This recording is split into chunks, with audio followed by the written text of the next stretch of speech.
هەزینەی دابینکردنی دەرمان باری قورسی سەرشانی خەڵک.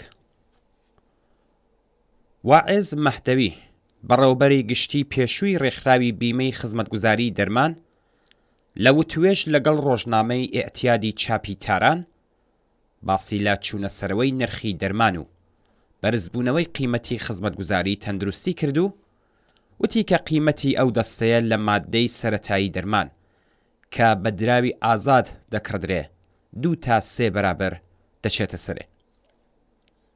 ناوبراو هەروەها وتوشێتی کە نزیکەی 8 ملیۆن کەسی ئێرانی و نزیک بە 3 ملیۆن کەسی بەڕەگەز ئەفغانستانی لە هەموو جۆرە بیمەیەکی پایە بێبەرین. بەوتەی ناوبراو چوونە سەرەوەی 2 تا 3 بەرابەری قیمەتی دەرمان ئەم جەمعیەتە بە یەکجاری بلا تەکلیف دەکات.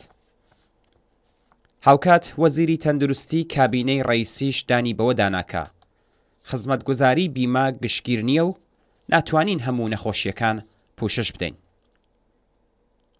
هەزینەی دەرمانی هێندێک لە نەخۆشیەکان هێندە لەسەرێن کە نەخۆش دەبێ هەموو ژیانی بفرۆشێ تا بتوانێ هەزینەکان دابین بکات.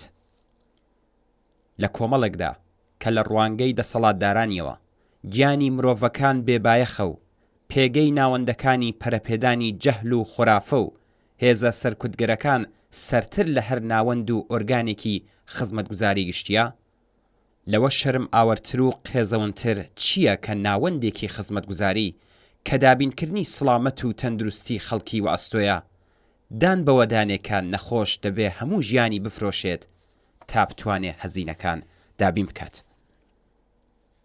کەمبوونی دەوا و دەرمان لە ئێران دەڵاڵی و قاچاغیشی لەم بوارەدا پەرەپێداوە.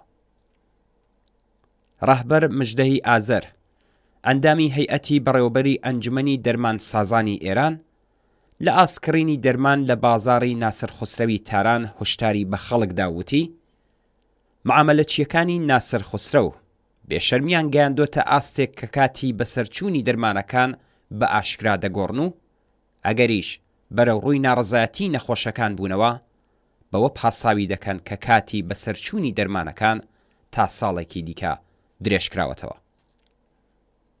کێشەی گرانی، کەمبوون و نەبوونی دەرمان بارێکی قورسە لەسەر شانی خەڵک.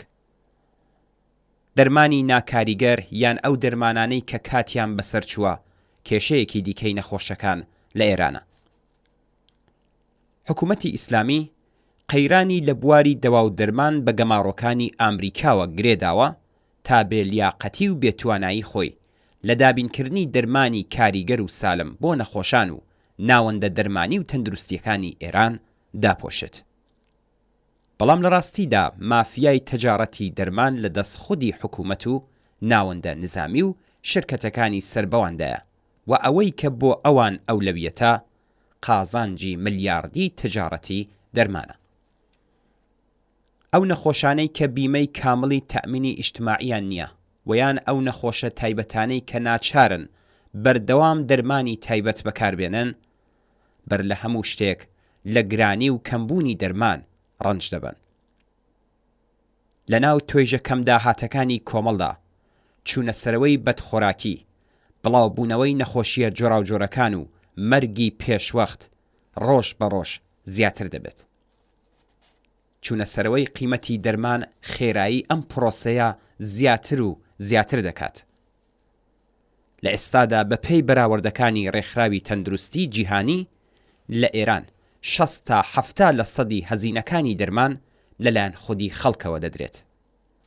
ئەوەش لە حاڵێکدایە کە ئەم ڕقەمە لە ئاستی جیهاندا کەمتر لە 30%.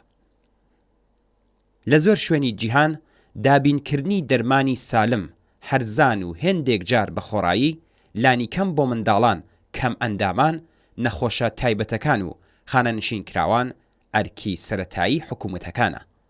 بەڵام لە ئێرانی ژێردەسەڵاتی کۆماری ئیسلامی سڵامەتی و ڕفاهی خەڵک بۆ قاتڵانی دەسەڵاتدار هیچ بایەخێکی نییە و تەنانەت دەرمانێک کە نەخۆشەکانیش پێویستیانە کردویانەتە ئیمکانێک بۆ قازانج پەرستی و تاڵانکردنی خەڵک. ئەگەر کرێکارانی بەشێکی بەرین لە جیهان توانیان بە خەباتی خۆیان بورژوازی دەسەڵاتدار ناچار بکەن تا خۆی لە بەرامبەر دابینکردنی تەندروستی و سڵامەتی کۆمەڵ بە بەرپرس بزانێت؟ جەماوەری کرێکار و زەحمەتکێشی ئێرانیش دەتوانن بە پشبەستن بە یەکگرتووی و خەباتی ڕێکخراوی خۆیان خواستی تەندروستی و دەرمانی بە خۆڕایی بەسەر ئەم ڕژیمەدا بسەپێنن تا بەشێک لە حەقدەستان نەدراوەکان و بەشێک لە سەروەتی بە تاڵانچووی خەڵک بە شێوەی خزمەتگوزاری دەرمانی و تەندروستی بۆیان بگەڕێتەوە.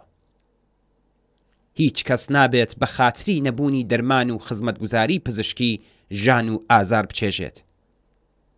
دابینکردنی سڵامەت و تەندروستی و خزمەتگوزاری دەرمان مافی ڕەوای هەموو هاوڵاتیانی ئەم وڵاتەیە. بێگومان ئەوە چارەنووسی حتمی مرۆڤ نییە کە بە ئاسانی نان و دەرمان و گیانی بەبارمتە بگرن و لە بێ دەرمانی بمرێت. ئینسانی ئەمڕۆ شیاوی ژیانێکی ئینسانی و شایستەیە. بۆ وەدی هێنانی واها ژیانێکی شایستە پێویستە خەبات بکەین.